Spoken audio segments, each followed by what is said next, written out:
عزیزان محترم، قرآن مجید میں اللہ تعالیٰ ایک خواب کا ذکر کر رہے ہیں، مگر اس سے پہلے میں ایک بات بتانا چاہتا ہوں کہ جب ہم کسی کے گھر مہمان بن کر جاتے ہیں تو ہم ایک بات کا خصوصی طور پہ خیال رکھتے ہیں کہ ہم کوئی غیر ضروری بات نہ کریں، کوئی غیر اہم گفتگو نہ کریں، ضروری بات کریں، ضروری گفتگو کریں، اہم بات کریں، اس کے علاوہ اور کوئی بات نہ کریں۔ کیوں؟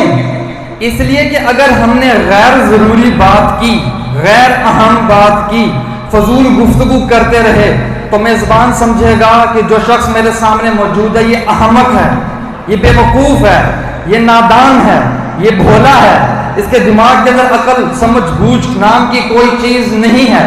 اور عام طور پر بھی ہم اگر کسی کے ساتھ کوئی گفتگو کریں تو اس میں بھی ہماری کوشش یہی ہوتی ہے کہ اہم ترین گفتگو اس کے سامنے پیش کریں، غیر ضروری کوئی بات نہ کریں، اہم بات کریں، ضروری بات کریں۔ تو جب ایک عام شخص جب بھی کسی کے ساتھ گفتگو کرتا ہے تو ضروری بات کرتا ہے، غیر ضروری بات نہیں کر سکتا، تو کیا یہ ممکن ہے کہ وہ خدا کہ جس نے یہ کائنات بنائی ہے، وہ خدا کہ جس نے عقل کو پیدا کیا ہے، وہ خدا جو سمجھ و بوجھ و ہوش و حواس کا خالق ہے، کوئی غیر ضروری بات کرے؟ روزان محترم، یہ ممکن ہی نہیں۔ انسان سوچ ہی نہیں سکتا کہ وہ خدا جو عقل جس نے پیدا کی، جو عقل کا خالق ہو، وہ کوئی غیر ضروری بات کرے، اور وہ بھی ایک ایسی کتاب میں جسے قرآن کہتے ہیں، جسے قیامت تک لوگوں نے پڑھنا ہے، جسے قیامت تک مسلمانوں نے پڑھنا ہے، ایسی کتاب میں خدا اور غیر ضروری بات کرے؟ یہ ممکن ہی نہیں، کوئی انسان ایسا سوچ بھی نہیں سکتا۔ تو آئیں پروردگار کی بارگاہ میں چلتے ہیں اور خداوند متعال سے یہ سوال کرتے ہیں، اے پروردگار، تو عقل کا خالق ہے، تو سمجھ اور بوجھ کا خالق ہے، تو ہوش و حواس کا خالق ہے، تو اس سے بعید نہیں تو کہ تو قرآن مجید میں کوئی غیر ضروری بات کرے؟ تو اے پروردگار، بھلا تو نے خواب جیسی چیز کو قرآن میں کیوں بیان کیا؟ توجہ ہے محترم، خواب جیسی چیز کو قرآن میں کیوں بیان کیا؟ خواب کیا ہے؟ خواب ایک عام سی چیز ہے جو ہر شخص دیکھتا ہے۔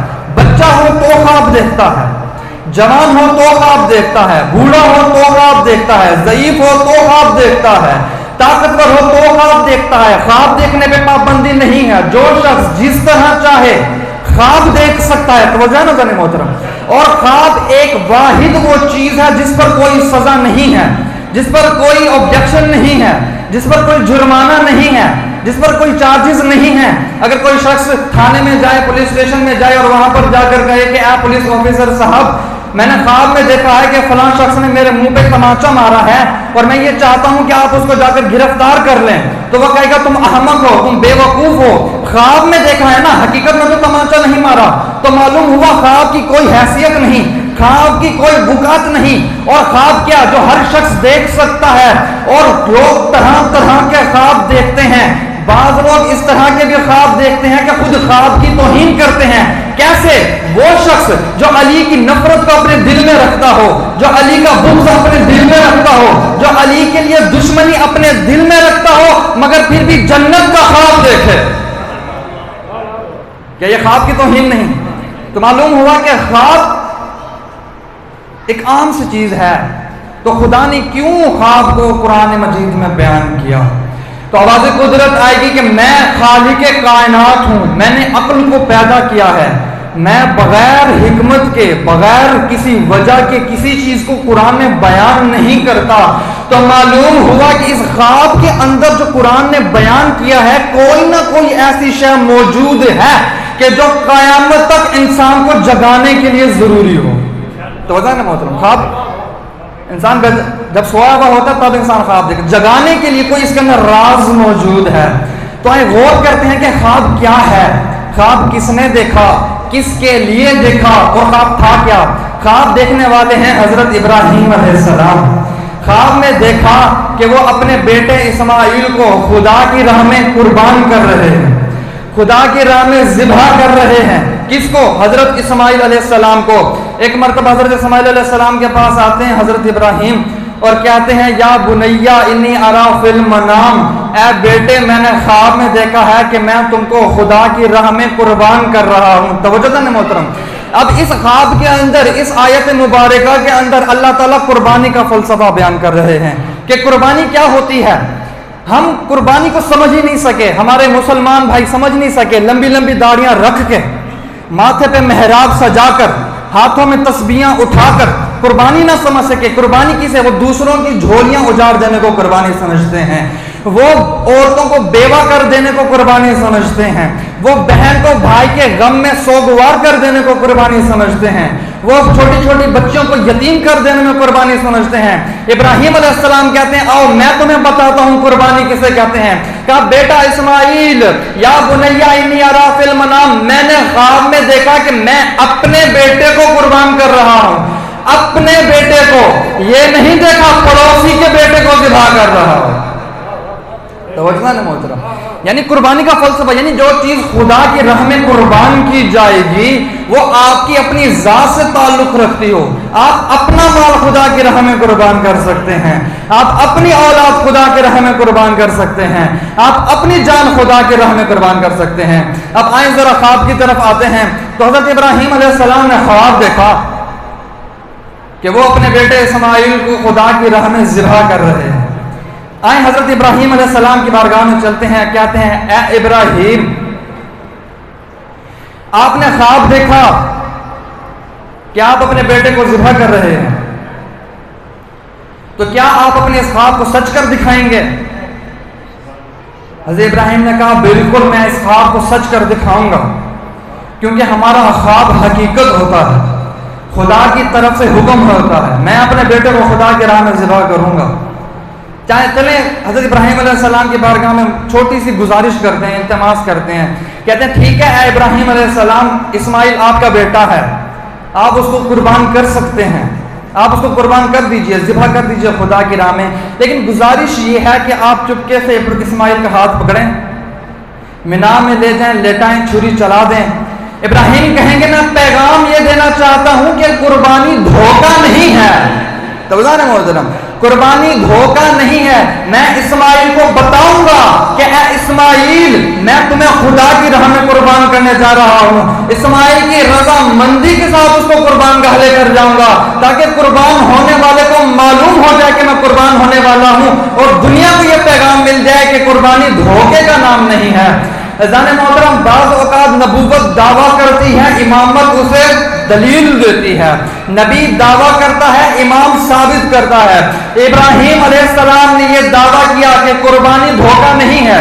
جو قربان کر رہا ہو اس کو بھی معلوم ہونا چاہیے, جو قربان ہو رہا ہو اس کو بھی معلوم ہونا چاہیے کہ قربان کہا جا رہا ہے. یہ دعویٰ ہے حضرت ابراہیم علیہ السلام کا. کربلا کے میدان میں امام حسین نے اسے حقیقت کر کے دکھایا.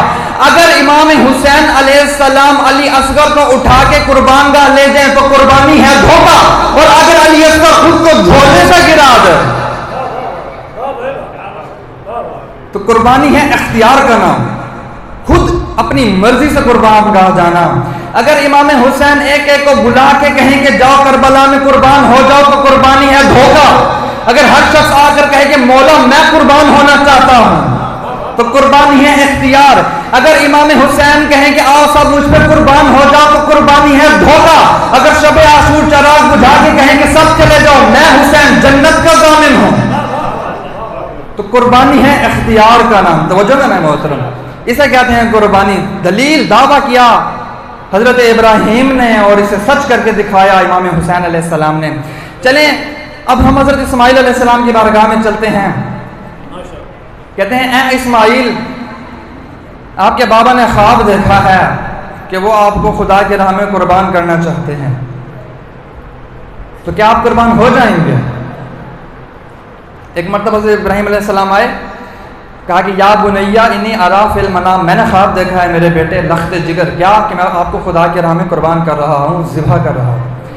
تو حضرت اسماعیل نے کیا کہا یہ نہیں کہا کہ بابا آپ نے خواب دیکھا ہے, شک نہیں کیا.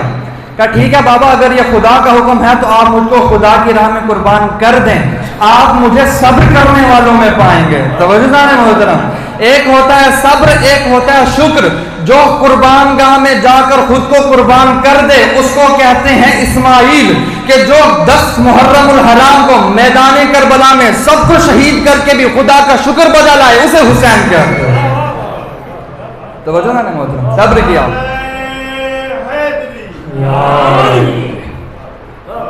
مکمل توجہ رکھیے گا. آپ دیکھو اسماعیل علیہ السلام کی بارگاہ میں چلتے ہیں. اے اسماعیل، آپ کے بابا نے خواب دیکھا ہے، آپ ان کے خواب کی باتوں میں نہ آئیں، آپ اپنے بابا کو منع کر دیجئے. بابا آپ نے خواب دیکھا ہے، ممکن ہے وہم ہو.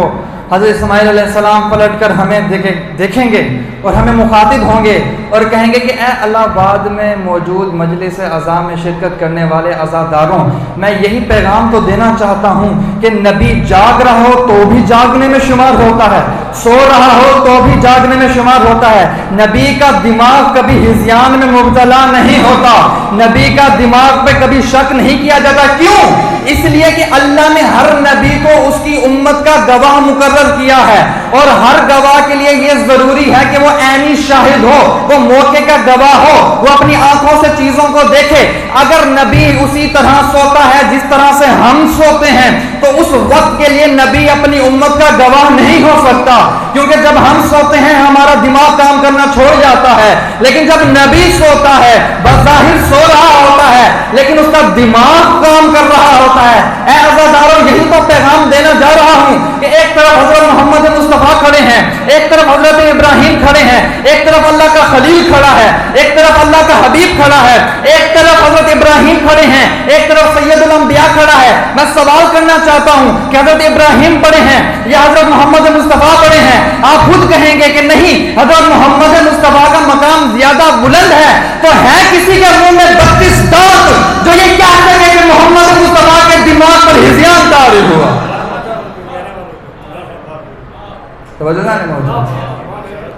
ایسا ممکن ہی نہیں. حضرت محمد مصطفیٰ کی شان ہی بلند ہے. تو حضرت ابراہیم علیہ السلام اب قربانی کے لیے لے کے جا رہے ہیں حضرت اسماعیل علیہ السلام کو. مکمل توجہ چاہتا ہوں. یہ حضرت ابراہیم علیہ السلام جا رہے ہیں اور یہ حضرت اسماعیل علیہ السلام جا رہے ہیں، لیکن جا اس طرح سے رہے ہیں کہ بالکل مطمئن ہو کر اور اطمینان کے ساتھ کہ شاید ہم قربانی کے لیے نہیں جا رہے. کیا حضرت اسماعیل کو معلوم تھا کہ میں قربان گاہ پہ جا رہا ہوں؟ توجہ محترم، معلوم تھا. آپ کہیں گے معلوم تھا.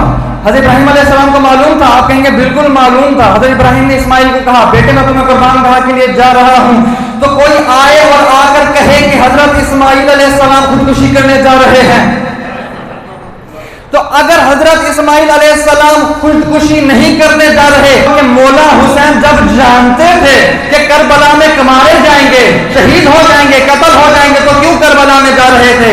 یہ سوال امام حسین سے کرنے سے پہلے جا کر اسماعیل سے کرو. توجہ نا محترم، یہ سوال امام حسین سے کرنے سے پہلے حضرت اسماعیل سے جا کر کریں. ان کو تو معلوم تھا کہ میں تو مارا جانا جاؤں گا، پھر میں قربان ہو جاؤں گا، ذبح ہو جاؤں گا. تو اذان محترم ذرا آگے بڑھتے ہیں اس خواب کی طرف کہ ہم عید الاضحیٰ کیوں مناتے ہیں؟ خوشی ہے نا عید الاضحیٰ. تو جب حضرت ابراہیم علیہ السلام نے ذبح کر رہے تھے تو وہ تو ذبح کی کوئی خوشی کا کام تو نہیں کرنے جا رہے تھے، دکھی تھے. خنجر لے کر جا رہے تھے، کپڑا آنکھوں پہ باندھنے کے لیے وہ لے کے جاتے، خوشی کا مقام تھے. ہم کیوں خوشی مناتے ہیں؟ تو مسلمان آگے بڑھ کر کہیں گے کہ ہم اس لیے خوشی مناتے، معصوم قربان گاہ میں جاتا ہے اور قربان نہیں ہوتا، وہاں سے بچ کے آ جاتا ہے. نبی کا بچنا ہمارے لیے خوشی کا سبب ہے، معصوم کا بچنا ہمارے لیے خوشی کا سبب ہے.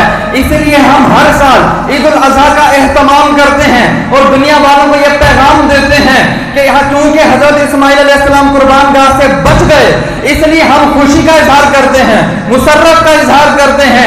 کیوں بچ گئے؟ اس لیے کیونکہ وہ قربان گاہ سے بچ گئے. اگر ہم اس کا الٹ کریں تو یوں ہوگا کہ اگر حضرت اسماعیل علیہ السلام قربان ہو جاتے، حضرت اسماعیل علیہ السلام ذبح ہو جاتے، تو اس کا مطلب یہ ہے کہ تم غم مناتے، اس کا مطلب یہ ہے کہ تم فرش عذاب بچھاتے، اس کا مطلب یہ ہے کہ تم ماتم کرتے. ہم یہی تو پیغام دے رہے ہیں کہ مولا حسین کربلا کے میدان میں گئے، اپنے سر کو تن سے جدا کروا دیا، اسی لیے آج تک ہم فرش عذاب بٹھا کر امام حسین کا غم منا رہے ہیں. توجہ نا.